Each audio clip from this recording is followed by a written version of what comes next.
میرے محترم دوستوں اور بزرگوں، اللہ رب العزت کی ذات بہت بڑی ہے۔ وہ خالق ہے، مالک ہے، رازق ہے، رب ہے۔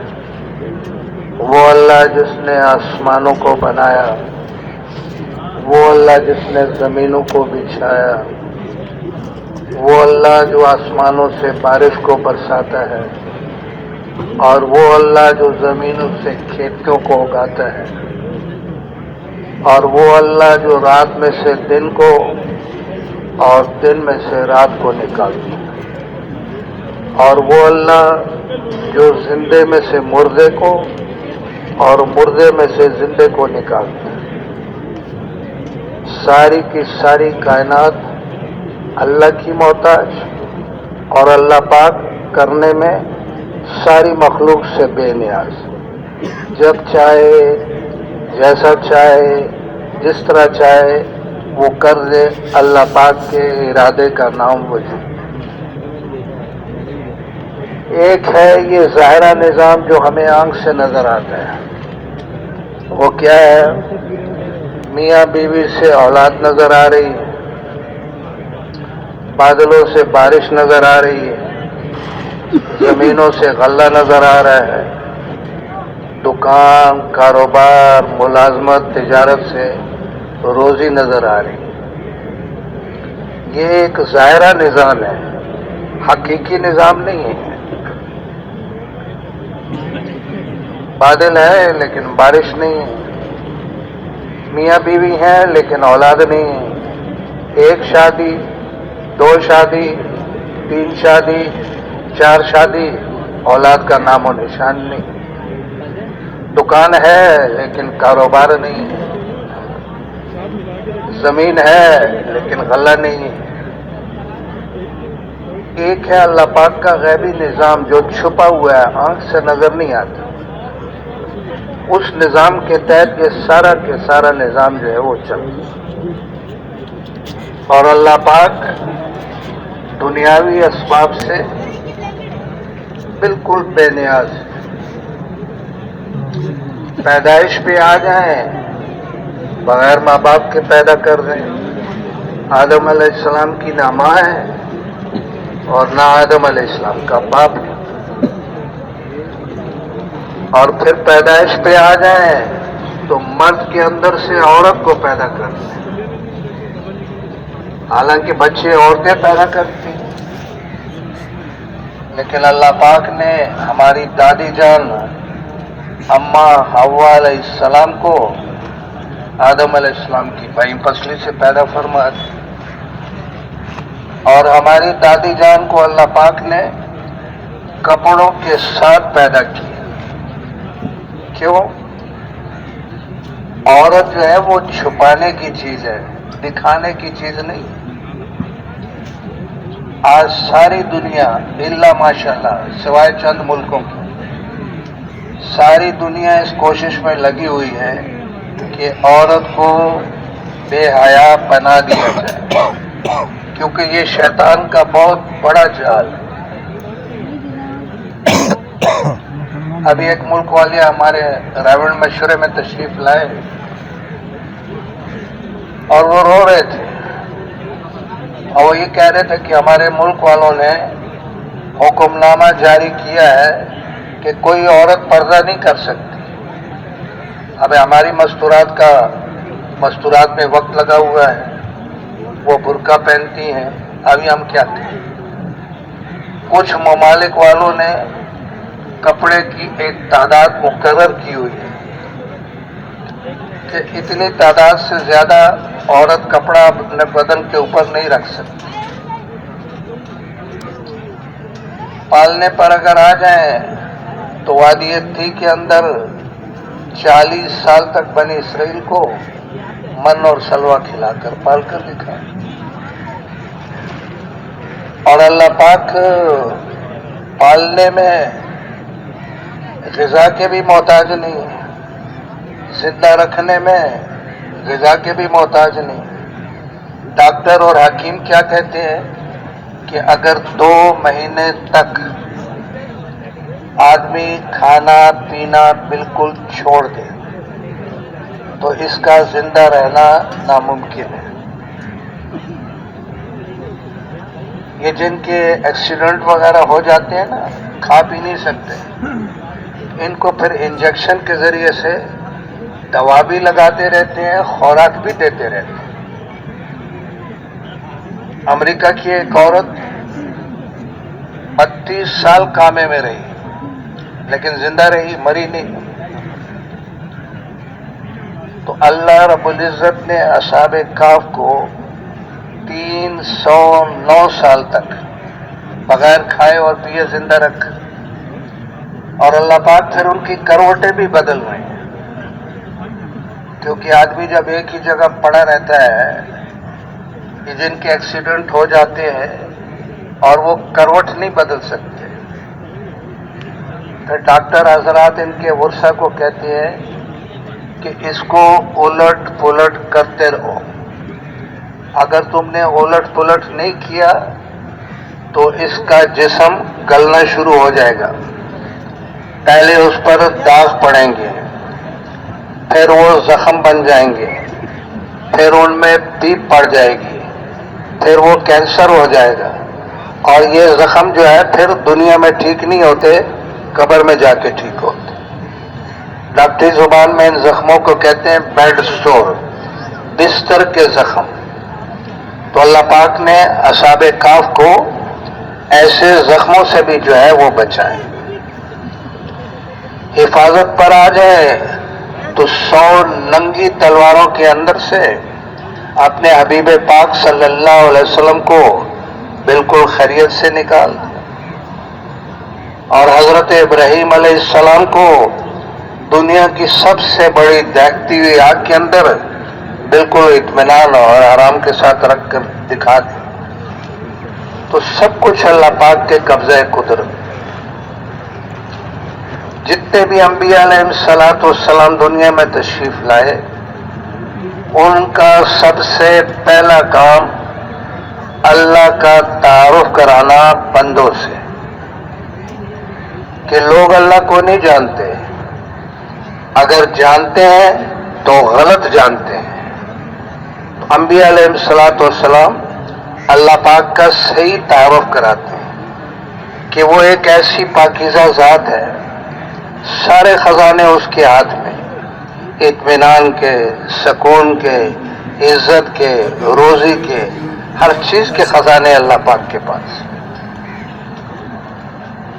اور اللہ رب العزت کے خزانوں میں کوئی کمی واقع نہیں ہوتی، دن رات اللہ پاک کے خزانوں سے لوگ فائدہ اٹھا رہے ہیں، تو اللہ کے خزانوں میں کوئی کمی نہیں ہوتی۔ تو جب لوگوں کو یہ پتہ چلتا ہے کہ ایک ایسی مبارک ذات ہے جس کے ہاتھ میں سب کچھ ہے، پھر انبیاء علیہ الصلوۃ والسلام سے وہ پوچھتے ہیں کہ اللہ پاک کے خزانوں سے لینے کا طریقہ کیا ہے۔ جیسے آج کراچی میں جو ہے وہ فلیٹوں کی الاٹمنٹ شروع ہو جائے تو لوگ پھر دفتر میں جا کے پوچھتے ہیں کہ بھئی کیا شرائط ہے، دفتر والے بتاتے شناختی کارڈ کی کاپی لگاؤ، اتنا ایڈوانس جمع کرو، یہ طریقہ کار ہے، یہ طریقہ کار ہے۔ تو امت پھر اپنے پیغمبر سے پوچھتی ہے کہ اللہ پاک کے خزانوں سے لینے کا کیا طریقہ ہے۔ تو تمام انبیاء علیہ الصلوۃ والسلام نے اتنا آسان، سیدھا سادہ طریقہ بتایا، غریب سے غریب آدمی، امیر سے امیر آدمی، گورا بھی کالا بھی، عورت بھی مرد بھی، بیمار بھی تندرست بھی، جوان بھی بوڑھا بھی، سارے ہی اللہ پاک کے خزانوں سے فائدہ اٹھا سکتے۔ اور وہ کیا ہے؟ ایمان لے آؤ اور اعمال صالح کرو، چھٹی۔ ایمان لانا کوئی مشکل بات نہیں ہے، 7 باتوں پر ایمان لانا بالکل آسان ہے، اعمال صالح بالکل آسان ہے، نماز پڑھنا آسان ہے، روزہ رکھنا آسان، سچ بولنا آسان، امانت کو واپس کرنا آسان، نیک اعمال سارے ہی آسان ہی آسان ہے، دین سارا ہی آسان ہے، دین سارا ہی آسان ہے۔ تو جن لوگوں نے اس نسخے کو استعمال کیا، اللہ پاک نے ان کو دنیا میں بھی سرخرو فرمایا، دنیا میں بھی عزت مرمت فرمائی، اور آخرت کے وعدے جو ہے وہ دنیا کے اندر فرمائے۔ پاک مریم جیسی پاکیزہ عورت نے اس نسخے کو استعمال کیا تو اللہ پاک نے اس کو اتنا اونچا کیا، اتنا اونچا کیا کہ پورے کی پوری ایک سورت مریم کے نام سے قرآن پاک میں نازل فرمایا۔ اور اللہ پاک فرما رہے ہیں یہ بیٹی ایسی نہیں ہے، بیٹا اس کا مقابلہ نہیں کر سکتا، یہ بہت اونچی بیٹی ہے۔ لقمان حکیم رحمت اللہ علیہ جیسے کالے انسان نے اس نسخے کو استعمال کیا تو پوری کی پوری ایک سورت سورہ لقمان کے نام سے اللہ پاک نے نازل فرمایا۔ وہ اپنے معصوم بچے سے میٹھی میٹھی باتیں کر رہے ہیں، نماز پڑھا کر، برائی سے لوگوں کو روکا کر، اچھائی کا حکم کیا کر، اور جو ہے شرک مت کرنا۔ اللہ پاک ان باتوں کو قرآن پاک میں نقل فرمائے۔ ابو ہریرہ رضی اللہ تعالیٰ عنہ جیسے فاقہ کش نے اس نسخے کو استعمال کیا تو اللہ پاک نے ان کو دربار نبوی میں شیخ الحدیث بنا دیا۔ اور عبد الرحمن بن عوف رضی اللہ تعالیٰ عنہ جیسے مالدار شخص نے، یہ بین الاقوامی تاجر تھے، انہوں نے اس نسخے کو استعمال کیا تو دنیا میں جنت کی بشارتیں جو ہے وہ آ گئی۔ تو میرے عزیزوں اور بزرگوں، اللہ رب العزت نے سارے عالم کے انسانوں کی، دونوں جہانوں کی پوری پوری کامیابی پورے دین پر چلنے میں رکھی۔ پورا دن زندگی میں ہوگا تو پوری کامیابی ہوگی، دین کا کچھ حصہ ہوگا تو اجر اور ثواب تو ضرور ملے گا، لیکن پوری کامیابی حاصل کرنے کے لیے پورے دین پر چلنا ضروری۔ ویسے دین کا کوئی عمل جو ہے وہ اجر سے خالی نہیں ہے۔ ایک دفعہ سبحان اللہ کہہ دیا تو جنت میں ایک درخت لگ گیا، لیکن پوری کامیابی حاصل کرنے کے لیے پورے دین پر چلنا ضروری۔ اللہ پاک بھی فرما رہے ہیں پورے کے پورے اسلام میں داخل ہو جاؤ۔ یہ نہیں کہ نماز تو پڑھیں گے نبی علیہ السلام کے طریقے پہ، لیکن بیٹے کی شادی کریں گے اپنے رسم و رواج کے مطابق، حج اور عمرہ تو کریں گے حضور صلی اللہ علیہ وسلم کے طریقے پر، کاروبار کریں گے مارکیٹ کو دیکھ کر کے مارکیٹ میں ایسے چل رہا ہے، تو ایسا نہیں چلے گا۔ ہر کام میں، ہر بات میں، ہر فعل میں ہم یہ دیکھیں گے کہ اس میں اللہ پاک کا کیا حکم ہے اور حضور علیہ الصلوۃ والسلام کا کیا طریقہ۔ اچھا، یہ جو دین ابھی ہمیں آنکھ سے نظر آ رہا ہے نا، یہ پورا دین نہیں ہے۔ نماز ہے، روزہ ہے، حج ہے، زکوٰۃ ہے، یہ پورا دین نہیں ہے۔ یہ دین کے ارکان ہیں، ستون ہیں، بنیاد ہے، لیکن پورا دین نہیں ہے۔ جیسے جب یہ مسجد تعمیر ہو رہی تھی تو پہلے اس کے ستون کھڑے کیے گئے، تو لوگ آتے تھے، دیکھتے تھے، کہتے یوں سب مسجد بن رہی ہے، ستون کھڑے۔ پھر جب چھت پڑ گئی، دروازے کھڑکیاں لگ گئے، پھر کہتے ہیں اب یوں سب مسجد مکمل ہو۔ تو پورا دین کیا ہے؟ وہ مبارک اور پاکیزہ زندگی جو حضور علیہ الصلوۃ والسلام نے خود گزاری، صحابہ کرام کو سکھائی، انہوں نے پھیلائی، اس زندگی کا نام پورا دین۔ اس میں عبادات بھی ہیں، معاملات بھی ہیں، لین دین بھی ہے، کاروبار بھی ہے، گھر بار بھی ہے، رشتہ داری بھی ہے، محلے داری بھی ہے، غیروں کے ساتھ سلوک بھی ہے، غیر مسلموں کے ساتھ سلوک بھی ہے، یہاں تک کہ جانوروں کے ساتھ بھی سلوک سکھایا گیا ہے۔ کچھ احباب تھے نا، سواریوں پر بیٹھے ہوئے باتیں کر رہے تھے، پیارے نبی نے ارشاد فرمایا باتیں کرنی ہے نیچے اتر کر باتیں کرو، اپنی سواریوں کو چبوترا مت بناؤ۔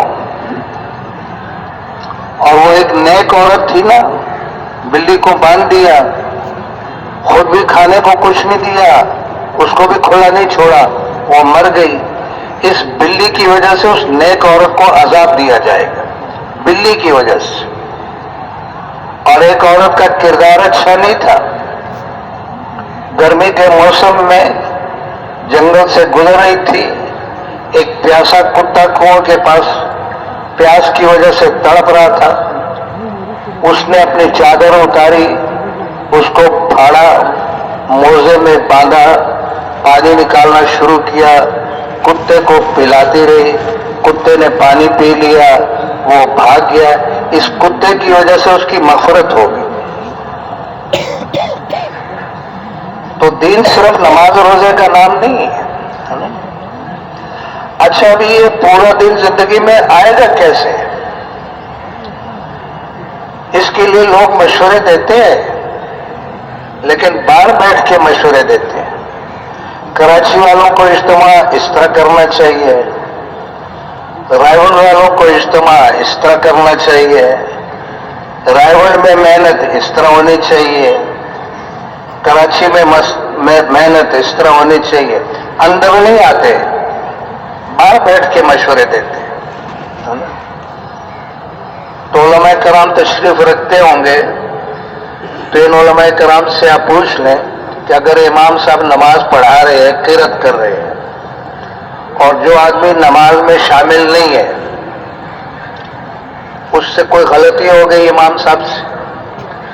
باہر جو آدمی ہے نا، جو نماز میں شریک نہیں ہے، اس نے کوئی لقمہ دے دیا اور امام صاحب نے وہ لقمہ اٹھا لیا، پھر کیا ہوگا؟ نماز گئی، سب کی نماز گئی۔ ہمارے بڑے کہتے ہیں آؤ سارے آؤ، آؤ آ کے یہاں مشورے دو، مکی مسجد میں بھی آؤ، مدنی مسجد میں بھی آؤ، یوسف مسجد میں بھی آؤ، اپنی مسجدوں میں بھی آؤ، جڑو، بیٹھو، سر جوڑ کے سوچو، ہم سب کی سنتے ہیں۔ رائے کے حضرات کیا فرماتے ہیں؟ وہ کہتے ہیں آؤ سارے آؤ، سارے آؤ۔ رائے مرکز جو ہے، اگر محترم حاجی صاحب کا تھا، اللہ ان کی قبر کو جنت کا باغ بنا دے، تو ان کو تو اللہ نے بلا لیا۔ اور اگر یہ مولانا جمشید صاحب کا تھا تو ان کو بھی اللہ نے بلا لیا۔ اور اگر یہ مولوی جمیل صاحب کا تھا تو ان کو بھی اللہ پاک نے بلا لیا۔ تو راول کس کا ہے؟ راول میں جو محنت ہو رہی ہے وہ کس کی ہے؟ تو سارے مسلمانوں کا ہے۔ وہ جو بھی کلمہ پڑھنے والے ہیں وہ سارے کے سارے اس کام کو کرنے والے جو ہے وہ بن جائیں۔ تو دین آیا ہے آسمانوں سے اور ملا ہے حضور علیہ الصلوۃ والسلام کو۔ اب دین زندگی میں آئے گا کیسے، اس کا طریقہ بھی اللہ پاک نے بتایا حضور صلی اللہ علیہ وسلم کو۔ اس طریقے پر محنت کریں گے تو زندگی میں دین آئے گا۔ گاڑی بنائی ہے جاپان نے، خراب ہو گئی، مرمت کرنی ہے، وہ طریقہ بھی جاپان بتائے گا، پاکستان نہیں بتائے گا۔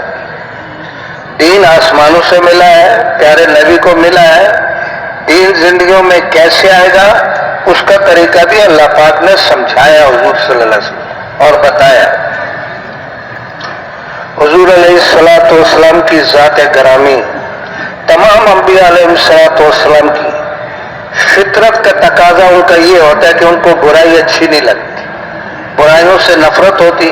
یہ نہیں کہ جب تاج نبوت پہنایا جاتا ہے پھر ایک پیغمبر کو برائی برائی لگتی ہے اور اچھائی اچھائی لگتی ہے؟ نہیں، ان کی فطرت میں یہ ہوتا ہے، ان کو برائیاں اچھی نہیں لگتی۔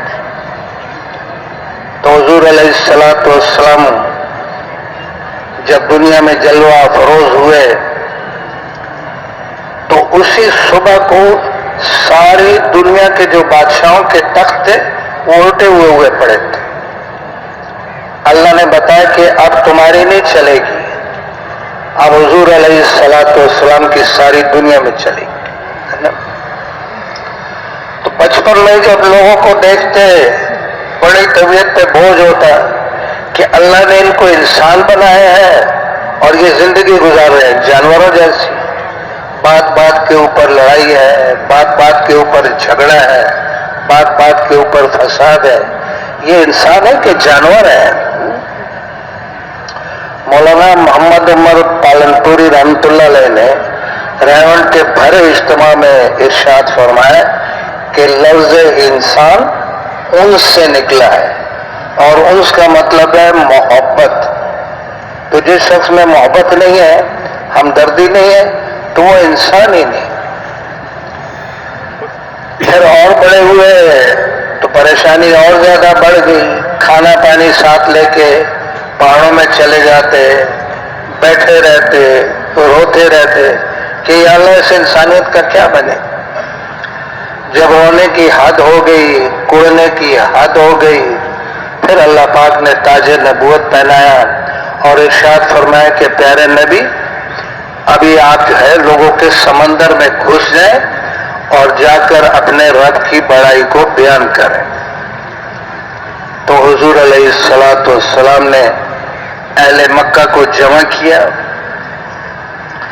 اور ان سے ارشاد فرمایا میں نے تمہارے اندر 40 سال گزارے، بتاؤ تم نے مجھے کیسا پایا؟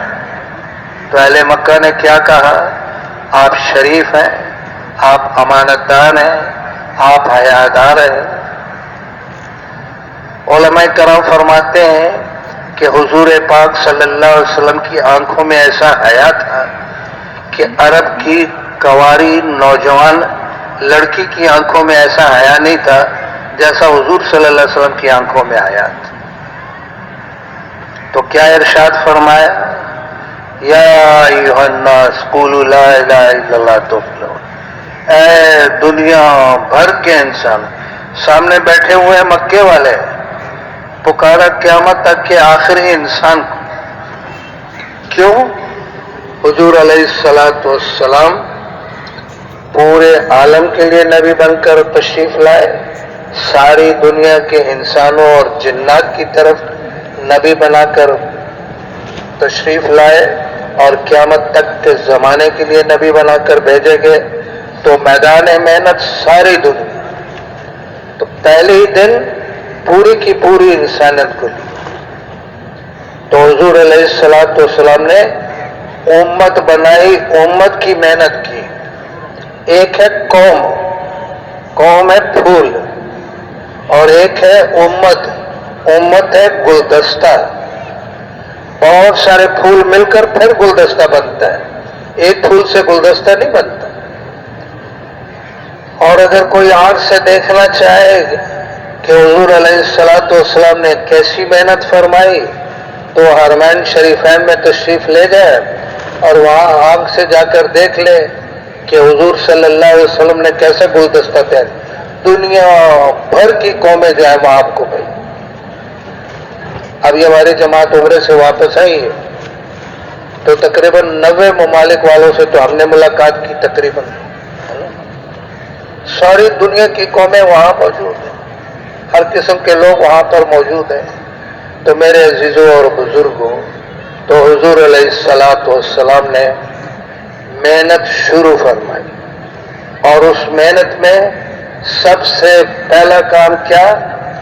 اللہ کے کمالات کو بیان کرنا، اللہ پاک کی صفات کو بیان کرنا، دعوت کا عمل جو ہے وہ سب سے پہلے۔ پھر تعلیم اور تعلم ہے۔ حضور علیہ الصلوۃ والسلام کی زبان اطہر سے موتی، گوہر، لال اور یاقوت حدیث کی شکل میں نکلتے، صحابہ کرام ان کو غور سے سنتے، آپس میں دہراتے، یاد کرتے اور اس کو پھیلاتے، اور پھر جو عبادات مقرر تھی وہ عبادت کرتے۔ قرآن پاک جو حضور صلی اللہ علیہ وسلم سے سنا ہوتا تھا، رات کو اٹھ کر اللہ پاک کو قرآن پاک سناتے اور خدمت کا عمل کرتے۔ یہ 4 کام جو ہے مکی زندگی کے ہیں، لیکن مکی زندگی میں یہ چاروں کام انتہائی مشکل۔ مکی زندگی میں ایمان لانا اتنا مشکل تھا جیسے جلتے ہوئے تندور میں اپنے آپ کو پھینک۔ آل یاسر کو ستایا جا رہا ہے، حضور صلی اللہ علیہ وسلم کی کمر مبارک پر ہوجری رکھی جا رہی ہے، راستے میں کانٹے بچھائے جا رہے ہیں، خباب رضی اللہ تعالیٰ عنہ کو انگاروں پر بھونا جا رہا ہے، سمیہ رضی اللہ تعالیٰ عنہ کو چیرا جا رہا ہے، اتنی مشکل۔ اور پھر جب ہجرت کا حکم ہوا تو حضور علیہ السلام نے ہجرت کی اور پھر وہاں مدینہ میں تشریف لا کے مسجد نبوی کی تعمیر شروع کی۔ مسجد نبوی کیا تھی؟ چھپر کی مسجد تھی، کھجور کی ٹہنیاں لگا دی، ان کے تنے کاٹ کے لے آئے، چھت بنا دی، پتھر ڈھو کر صحابہ کرام لے آئے، مٹی کا گاڑا بنا لیا، اس کو جوڑ دیا، سادہ سی مسجد جو ہے وہ تیار ہو گئی، اور اس میں یہ چاروں عمل جو ہے کھلنا شروع ہو گیا۔ یہاں کوئی خوف نہیں تھا، دعوت کا عمل چل رہا ہے، تعلیم اور تعلم کا عمل چل رہا ہے، ذکر و عبادت کا عمل چل رہا ہے، اور خدمت کا عمل چل رہا ہے۔ 9 سال کے بعد ایک شخص تشریف لائے، دور کے رہنے والے تھے، وہ ایمان لائے اور ایمان سیکھنے کے لیے مدینہ منورہ تشریف لائے۔ انہوں نے دیکھا صحابہ کرام اندھیرے میں عشاء اور صبح کی نماز پڑھ رہے، وہ اپنے ساتھ چراغ لائے تھے، انہوں نے چراغ روشن کر دیا۔ صبح جو پیارے نبی تشریف لائے تو روشنی دیکھی، پوچھا یہ روشنی کس نے کی؟ بتایا گیا کہ ایک شخص باہر کا ہے، وہ آیا ہے، وہ چراغ لایا، اس نے جلا دیا۔ تو حضور علیہ السلام نے ارشاد فرمایا اسے بلاؤ۔ بلایا گیا، پیارے نبی نے پوچھا آپ نے چراغ جلایا ہے؟ کہا جی ہاں میں نے جلایا۔ پیارے نبی اتنا خوش ہوئے، فرمایا اگر میری بیٹی ہوتی میں تیرے نکاح میں دے دیتی۔ 9 سال کے بعد مسجد نبوی میں چراغ جلا ہے، جبکہ ایمان کی روشنی مشرق، مغرب، شمال اور جنوب میں پہنچ چکی۔ ابھی مسجد نبوی میں جو انفرادی طور پر بات ہوتی تھی، میں ان سے یہ پوچھتا کہ جو ابھی مسجد نبوی جو نظر آ رہی ہے، دنیا بھر کی قومیں یہاں آ رہی ہیں، یہ حضور صلی اللہ علیہ وسلم کے زمانے میں ایسی تھی جیسے اب ہے؟ وہ حیران ہو جاتا۔ تو مسجد نبوی تو نظر آتی ہے، مسجد نبوی کے پیچھے جو محنت ہے وہ نظر نہیں آتی کہ اس کے پیچھے کیا محنت ہوئی، صحابہ کرام کی کتنی قربانی لگی ہے اور کتنی مشقتیں برداشت کی ہیں، کتنی تکلیفیں برداشت کی ہیں، کہ ساری دنیا میں جو دین پھیلا ہے وہ کس محنت سے پھیلا ہے۔ تو میرے عزیزوں اور بزرگوں، اسلام چمکنا شروع ہو گیا، دین کو ترقی ہونا شروع ہو گئی۔ کافروں کو یہ بات اچھی نہیں لگی، انہوں نے منصوبہ بنایا کہ ایک قافلہ تیار کیا جائے تجارت کے لیے، وہ شام جائے اور تجارت کا مال کمائے، بیچے، خریدے، نفع جو حاصل ہو اس سے پھر ہتھیار خریدیں گے اور پھر مدینے پر حملہ کریں گے، مسلمانوں کو ختم کریں گے۔ یہ اسکیم تھی۔ تو 50 آدمی قافلے میں مقرر ہوئے، ابو سفیان اس کا سالار مقرر ہوا اور یہ قافلہ چل پڑا۔ حضور علیہ السلام کو خبر ہوئی کہ یہ قافلہ ہے، یہ منصوبہ ہے۔ پیارے نبی نے فرمایا مفہوم کہ یہ قافلہ بچ کے نہ جائے، یہ مسلمانوں کے خلاف بہت بڑی سازش۔ صحابہ کرام نے عرض کیا کہ بالکل ہم تیار ہیں۔ وہاں ابو سفیان کو پتہ چل گیا کہ صحابہ کرام ہمارے راستہ روک کے کھڑے ہیں، اس نے ایک مکار، داغاباز، دھوکے باز شخص کو تیار کیا کہ جا کے مکے والوں کو خبر دو کہ ہمارے قافلے کو خطرہ ہے۔ اس شخص نے کیا کیا کہ اونٹنی کا کچاوا جو تھا وہ الٹا کر کے رکھ دیا اور اپنا کرتا آگے سے پھاڑ دیا اور اونٹنی کی ناک جو ہے وہ تلوار سے کاٹ دی، خون شروع ہو گیا۔ یہ خطرے کی انتہائی خطرناک گھنٹی تھی۔ جیسے جنگ شروع ہو جائے نا تو فوج والے سائرن بجاتے ہیں کہ اپنی جانوں کو بچاؤ۔ اب اس حالت میں جو مکے میں داخل ہوا، عورتیں، مرد، بچے، بوڑھے چیختے ہوئے باہر نکلے، کیا ہو گیا؟ انہوں نے کہا تمہارا مال بھی گیا، تمہارا قافلہ بھی گیا، آدمی بھی گیا۔ پھر 1000 کا لشکر تیار ہوا ابو جہل کی سالاری میں، اور تیروں کے ساتھ، ڈھالوں اور نیزوں کے ساتھ۔ اب حضور علیہ السلام کو اطلاع ہوئی، پھر صحابہ کو جمع کیا، ارشاد فرمایا اب بتاؤ، تقاضا بدل گیا، فوری ایک اچانک تقاضا آ گیا۔ قربان جائیں صحابہ کرام کے ایسی پیارے روحیں تھے جن کو اللہ رب العزت نے حضور علیہ السلام کی صحبت کے لیے قبول فرمایا۔ اللہ کے گھر کے لیے اللہ نے عالم ارواح تک پہنچایا۔ فرمایا اس لیے جب قربانی کے ساتھ اس محنت کو کیا جائے تو پہاڑوں جیسی رکاوٹوں کو بھی اللہ زیر کر دیتے ہیں اور ان دعوت دینے والے کی آواز کو اللہ پہنچاتے ہیں۔ اس لیے بھئی اللہ کے راستے میں نکلنا، اجتماعیت کے ساتھ نکلنا، اور جلدی یا ذمہ دار ساتھ ہو اور فوراً نکلنا۔ انتظامی امور کے اعتبار سے کہ بھئی جو سفر ہے اس کا کرایہ اور ایک دو کے کھانے کے پیسے ساتھی جمع کر لیں، اور وہ پیسے جو ہیں 2 یا 3 ساتھیوں کو دیں، ایک کے حوالے نہ کریں، اور پھر بھئی یہاں سے سفر شروع کریں۔ اور اس کے علاوہ اور کوئی کہے کہ جی اپنی فلاں چیز مجھے دے دو اور فلاں، اور کسی کام کے لیے، ہمارا نکلنا تو صرف دعوت اور اللہ کے حکم کے لیے، تو یہاں سے نکلیں اور یہاں سے پیدل سفر اختیار کریں۔ پیدل چلنا اس کے اثرات ہیں۔ حضور صلی اللہ علیہ وسلم کے اکثر یعنی کتنے اسفار پیدل ہوئے، اور صحابہ کرام پیدل چلتے تھے۔ ایک دفعہ تو پیدل وہ جو ذات الرقاع، غزوہ ذات الرقاع ہے، کیا مطلب کہ وہ پیدل چل رہے تھے سنگلاخ پہاڑوں میں، کنکریلے پتھروں میں، اور یعنی گرم پتھروں میں، کہ کھالیں ان کی جو ہیں وہ جھڑ گئی تو انہوں نے پٹیاں باندھی، اس لیے اس کو غزوہ ذات الرقاع۔ یہ پیدل چلنا بہت تو اسے کم از کم بس اسٹاپ تک یا ریلوے اسٹیشن تک پیدل جانا، اور دو کی ساتھیوں کی جوڑی بنا دی، سنت سے ثابت ہے کہ حضور صلی اللہ علیہ وسلم پرانے اور نئے 2 کی جوڑیاں بنا، 2 یا 3 دن کا آتا ہے، وہ جو ہے جوڑیاں بنا دیتے تھے، اور پھر ساتھ چلنے کا حکم کرتے تھے، اکٹھے چلو، الگ مت ہو جاؤ۔ اور وہ الگ ہونے کی وہی مثال کہ جو الگ ہوگا تو بھیڑیا الگ بکری کو کھا لیتا ہے۔ اس لیے ہم نے جو ہے اللہ کی رحمت کے نیچے رہنا ہے، اور پھر 2 کر کے چلنا ہے، اور یعنی اللہ کے راستے میں نکل کر ہم نے 4 اعمال کرنے ہیں کہ دل میں کسی چیز کا یقین بیٹھنے کے لیے 4 راستے ہیں۔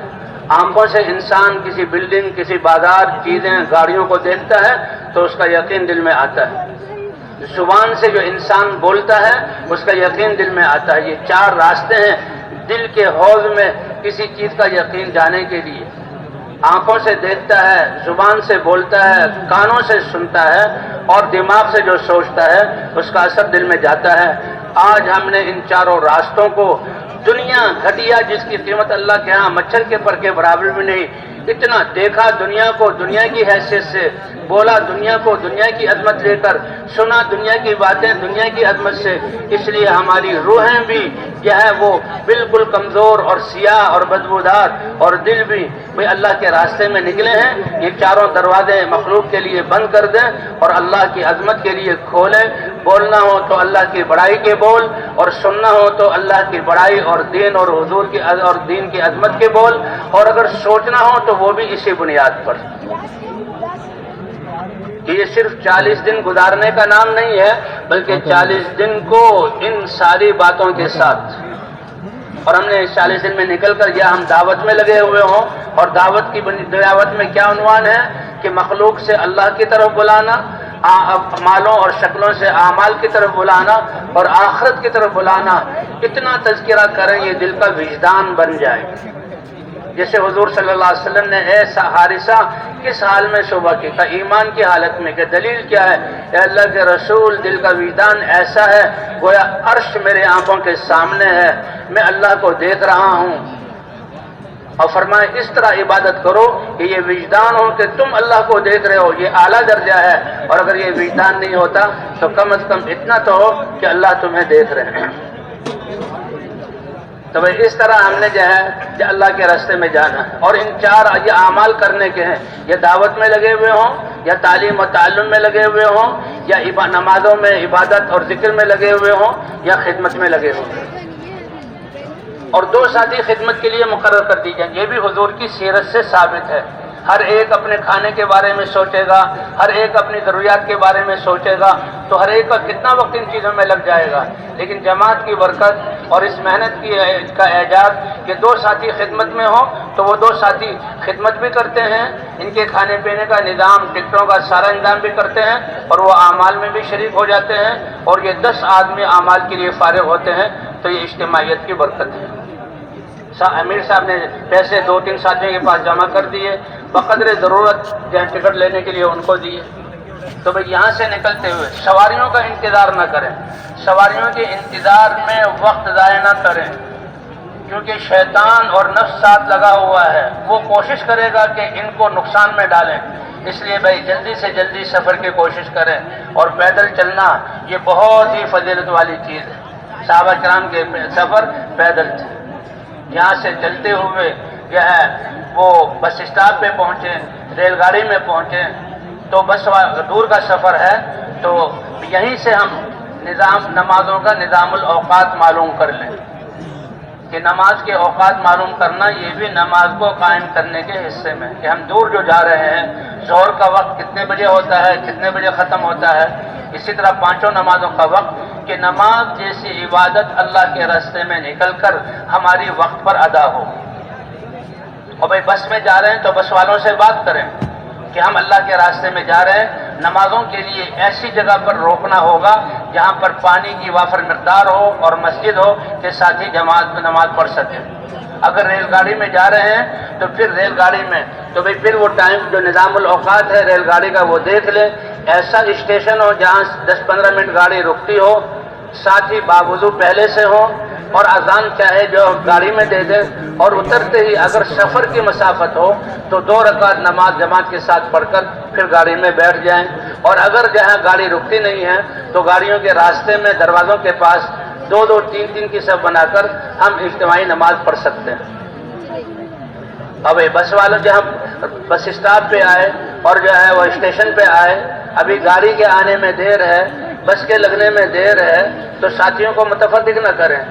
بلکہ دعوت ہمارا پہلا اور بنیادی کام ہے. ایک ساتھی پرانا ایک نیا، یہ جو لوگ بیٹھے ہوئے ہیں 2-2 ساتھیوں کو تقسیم کر دیں کہ بھئی دیکھو یہ تو یہاں اسٹیشن اور جو ہے بس اسٹاپ پر لوگ مل گئے، جمع ہیں، فارغ وقت ہے ان کا، یہ اللہ کی نعمت ہے. ان کی قدر کریں گے، ان کو دعوت دے کر تیار کریں گے تو جہاں ان علاقوں میں جا رہے ہیں اللہ وہاں بھی ہمارے لیے راہیں کھولیں گے. اگر ہم اس موقع کو ضائع کریں گے تو پھر اللہ کہتے ہیں میرے دیے ہوئے موقع کو انہوں نے ضائع کیا تو آگے مشکلات پیش آئیں گی. 2-2 ساتھی ہوں، پرانا ساتھی دعوت دے، نیا ساتھی ذکر کرے. اور بھائی ہمارا یعنی اس محنت سے مقصود حضور کی دین کی محنت زندہ ہو. یہ حضور والی محنت ہے اور اس محنت میں حضور والا طریقہ زندہ ہو. ہم یہ کہیں کہ آج کل تو ترقی کا زمانہ ہے، ہمارے پاس اسباب اور آلات بہت ہیں، ہم نے تو ان سے فائدہ اٹھانا ہے، ہم نے جلدی کام کرنا ہے.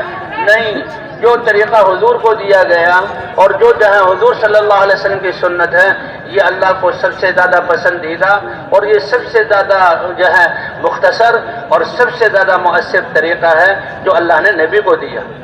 نبی کو دیا جانا یہ دلیل ہے اللہ کے ہاں سب سے زیادہ پسندیدہ ہونے کی.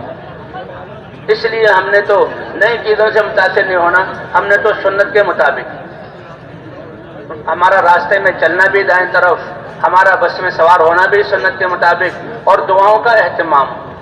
کہتے ہیں آدمی اپنے ٹھکانے سے اور اپنے گھر سے نکلے، کہہ رہا ہے میں اللہ کے راستے میں جا رہا ہوں اپنے کسی کام کے لیے، ہم تو اللہ کے راستے میں جا رہے ہیں، تو گھر پہ تو اب کوئی نہیں۔ ایک تو یہ دعا بتلائی گئی ہے، اور دوسرا یہ ہے کہ آدمی اپنے ٹھکانے سے نکلے 4 رکعت نماز نفل پڑھ لے۔ کتنے رکعت بھائی؟ کہتے ہیں یہ 4 رکعت جو نفل نماز پڑھی ہے یہ بدل ہے تمہارا اس نماز پڑھنے کے، سے اللہ وہ سارے کام اپنی قدرت سے کریں گے جو تم خود گھر ہوتے ہوئے کام کرتے ہوئے اتنی اچھی طرح ادا نہ کر سکتے۔ یہ 4 رکعت نمازیں تمہارے لیے بدل ہے، اس لیے 4 رکعت نماز پڑھ کے، اور پھر کتنی بہترین دعا ہے، بسم اللہ توکلت علی اللہ ولا حول ولا قوت الا باللہ، کہ آدمی جہاں سے بھی نکلے اپنے کسی جو ہے مہم کے لیے، اپنے کسی کام کے لیے اللہ کی قدرت کو اپنے ساتھ لے لے۔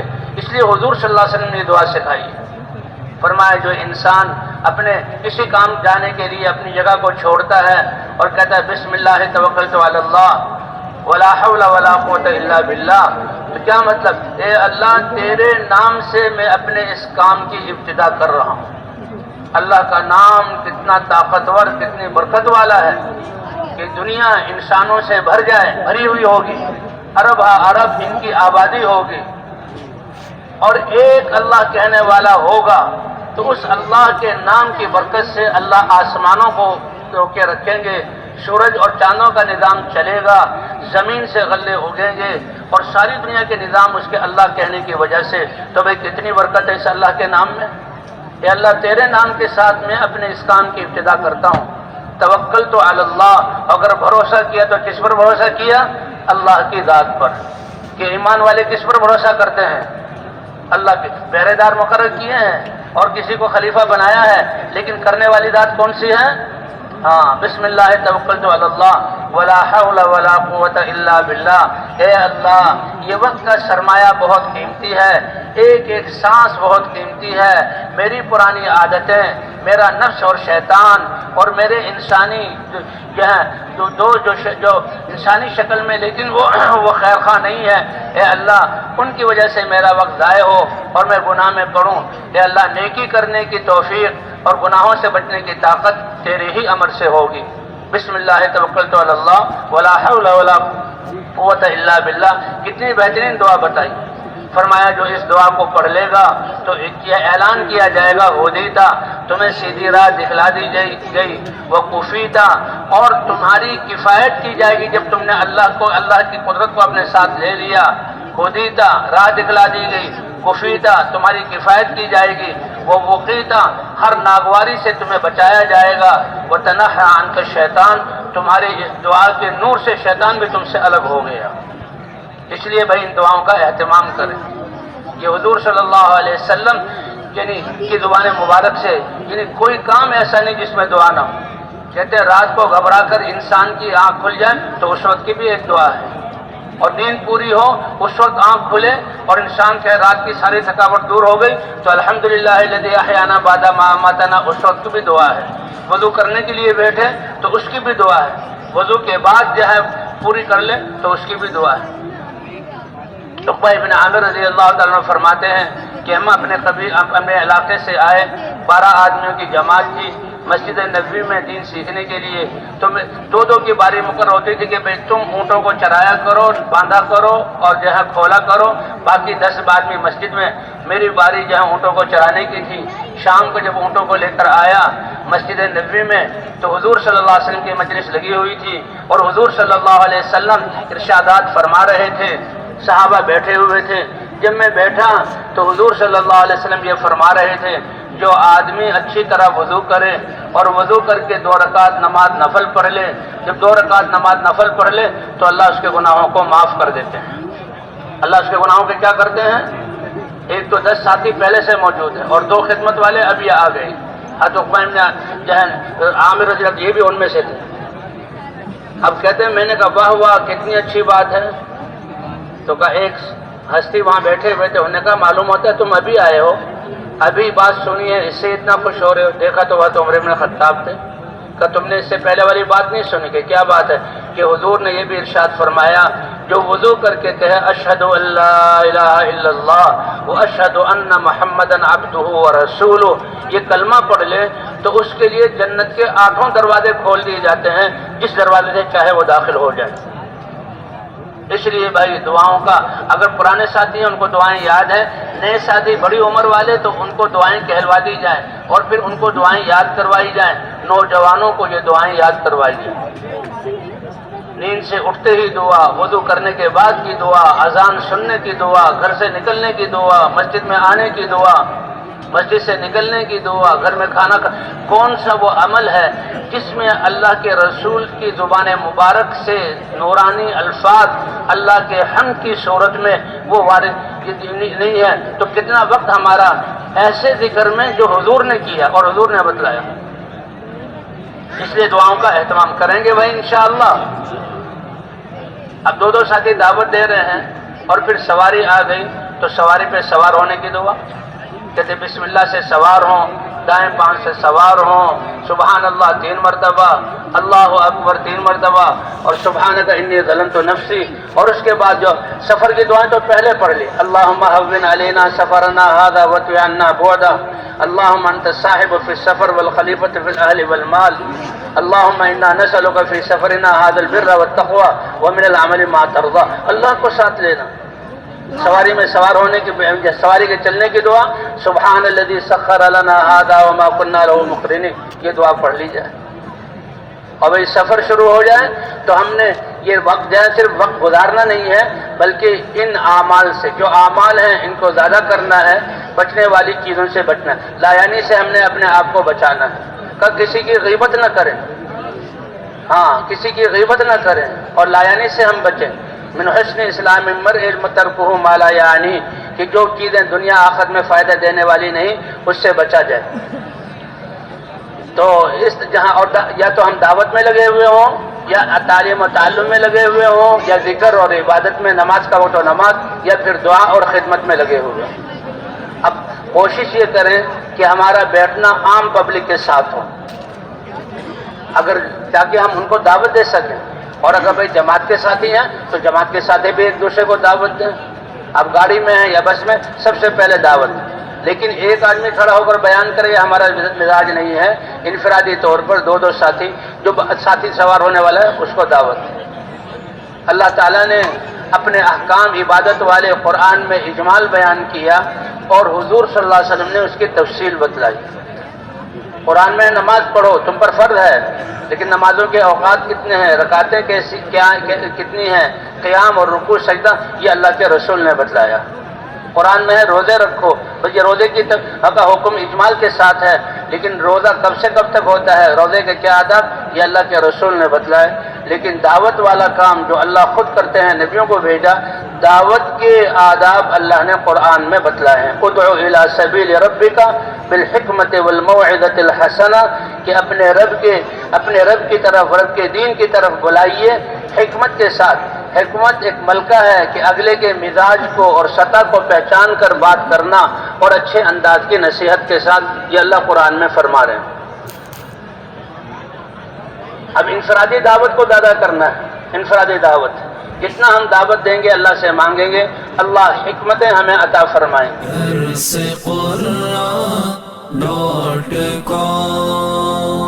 www.darsequran.com